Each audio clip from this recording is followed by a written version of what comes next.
Olá pessoal, sejam bem-vindos. Hoje a aula é sobre Judith Butler.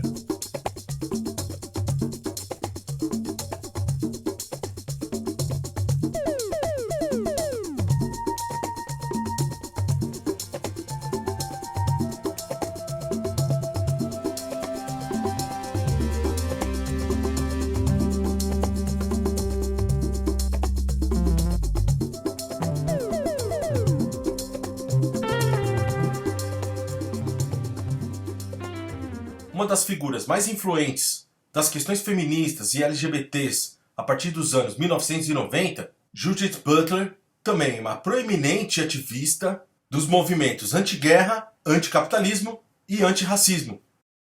Somente após a Segunda Guerra Mundial é que o gênero e a sexualidade foram reconhecidos como questões para o estudo sociológico.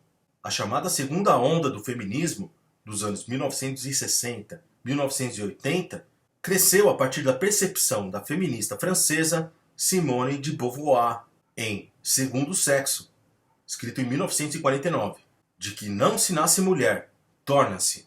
Sua ideia de que existe uma diferença entre sexo, que determina se alguém é biologicamente feminino ou masculino, e gênero, as forças sociais que agem sobre alguém para que seja feminino ou masculino, abriu caminho para uma reavaliação do papel do gênero na sociedade. Também deu o pontapé inicial no movimento de liberação das mulheres nas décadas seguintes. As atitudes em relação ao sexo na sociedade ocidental também estavam sendo remodeladas pela obra de antropólogas como Margaret Mead. Seus estudos sobre tribos no Pacífico Sul e no Sudeste Asiático mostraram que muitas diferenças comportamentais entre machos e fêmeas eram determinadas culturalmente, não biologicamente. Tais descobertas chocaram ao serem publicadas em 1930, mas foram mais abertamente consideradas pela geração do pós-guerra, que lidava com assuntos que antes eram tabus, tais como a promiscuidade e o sexo fora do casamento, como fenômenos sociais em vez de desvios de comportamento. Na linha de frente do exame das convenções sexuais na sociedade ocidental estava Michel Foucault, que tratou do assunto em seu livro publicado em 3 volumes, de 1976 a 1984, A História da Sexualidade. Permeando todo esse contexto estava sua teoria central da forma como se exerce o poder na sociedade pela imposição das normas sociais, e em particular, de que não apenas o nosso gênero, mas também a nossa sexualidade é moldada pela cultura na qual vivemos. Assim como Beauvoir trouxe à tona a questão do gênero na esfera social, Foucault ampliou o debate significativamente ao incluir a orientação sexual e, de fato, todo o comportamento sexual. A geração posterior a Foucault cresceu numa era marcada pelo relaxamento nas normas sexuais. O amor livre nos anos de 1960, a aceitação, ou pelo menos a descriminalização da homossexualidade em vários países, e a liberdade sexual trazida pelo movimento da libertação das mulheres.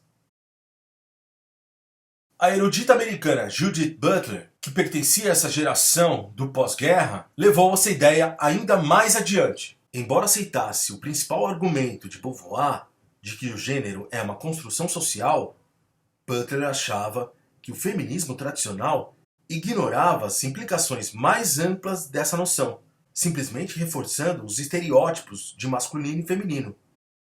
O gênero não é tão simples, discorda ela, quanto a masculinidade e a feminilidade. Nem a sexualidade é tão simples quanto ser gay ou heterossexual. O gênero e a sexualidade não são tão polarizados nem tão fixos como viemos a acreditar, mas podem ser fluidos, cobrindo um amplo espectro de identidades de gênero. Butler defende que tanto o sexo quanto o gênero são determinados socialmente, não biologicamente. No cerne do seu argumento está a ideia de que o gênero não é algo que alguém é, mas algo que alguém faz. Um fazer, mas que um ser. Por convenção, nosso sexo anatômico, feminino ou masculino, é considerado a fonte do nosso gênero, feminilidade ou masculinidade, de acordo com as normas culturais associadas a ele. Mas Butler questionou a ideia de uma identidade de gênero estável e coerente. De acordo com ela, é o que fazemos, nossos atos de gênero, que determina nosso gênero, e até mesmo a maneira como percebemos o nosso sexo biológico. Quando nos comportamos de um jeito que é apropriado ao nosso sexo, estamos imitando as normas de identidade de gênero, que são baseadas nas formas como cada sexo se comporta. Estamos desempenhando um papel que não existe de fato. Em essência, não existe um molde original para feminino e masculino. O próprio original é derivado de algo. Assim, se alguém nasce feminino, se comporta segundo aquilo que é considerado como feminino. Por exemplo, desejando um parceiro masculino, e acaba por aceitar o fato de que sexo com homens está associado àquele gênero. Butler diz que são esses atos de gênero que incluem aspectos como roupas e maneirismo e todos os tipos de atividades cotidianas, bem como a atividade sexual e a escolha do parceiro sexual, que determinam o sexo que percebemos ter. Até mesmo a língua que usamos reforça as normas sociais, garantindo que nos comportemos de um certo modo. Butler alega que, de forma crucial, é a constante repetição desse tipo de desempenho que molda nossa identidade de gênero, de maneira que os próprios atores passam a acreditar e a se comportar segundo o modo da crença. Para escapar das restrições desse tipo de estereótipo sexual, Butler defende a subversão, deliberadamente se comportando de maneira que vai além dos atos de gênero convencionais, usando aquilo que ela chama de performidade de gênero, tais como cross-dressing ou as drags. As normas são desafiadas. E até mesmo a própria percepção de gênero ou do sexo de alguém pode ser mudada.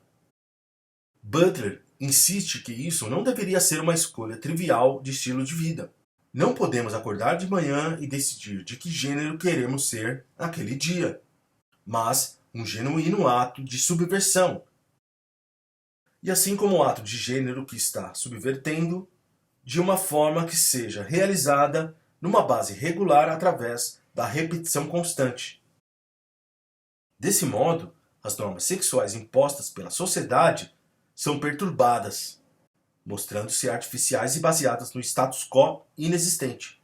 E os direitos de todos os tipos de identidades sexuais, hétero, gay, lésbica, transgênero e além, podem ser considerados igualmente válidos. A ampliação por Butler da questão da sexualidade e do gênero foi um marco daquilo que passou a ser conhecido como teoria queer, além de mover a discussão das ideias tradicionais de masculinidade e feminilidade, para incluir um amplo aspecto de sexualidade e identidade de gênero. Suas ideias mostraram como nossas percepções de sexualidade são moldadas socialmente, em vez de serem uma parte essencial de nós. Mas ela também é uma ativista política, e por trás de suas teorias de gênero estão ideias Foucaultianas de poder e de como ele é exercido na sociedade. Não é só a nossa identidade sexual que é moldada pelo desempenho repetitivo de certos comportamentos, mas todo o nosso cenário político e social. Butler argumenta que podemos desafiar outros aspectos do status quo ao nos comportarmos deliberadamente de forma nova e subversiva. Butler enfrentou muitas críticas, até de pensadoras feministas, como a intelectual americana Martha Nussbaum. Alguns argumentam que ela ensinou uma falta de livre-arbítrio a todos os tipos de identidade sexual ao imitar as normas sexuais da sociedade, quando de fato tais normas têm sido frequentemente quebradas por aqueles que se sentiram desconfortáveis com elas. E como acontece com muitos pensadores pós-modernos, seus escritos atraíram a crítica de que sua forma intrincada esconde algumas ideias basicamente simples. Butler, no entanto, tem mais seguidores que críticos, e o campo de gênero e sexualidade na sociologia foi muito influenciado por ela ao expandir tal escopo. Quer seja em parte resultado de sua obra ou simplesmente algo que aconteceu ao mesmo tempo, tem havido uma crescente liberalização de atitudes para diferentes formas de sexualidade na sociedade ocidental, a ponto de casais do mesmo sexo e questões LGBT serem aceitos na cultura popular dominante quase sem nenhuma controvérsia em alguns lugares, mudando a natureza dos atos de gênero que compõem nossa identidade sexual individual. Mas, nos países onde as normas sexuais continuam restritivas e os regimes forçam de modo intransigente uma postura hétero, o impacto sobre aqueles que não se conformam com as normas sexuais demonstra de maneira clara o poder da subversão. Bom, é isso aí, pessoal. Até a próxima. Tchau, tchau.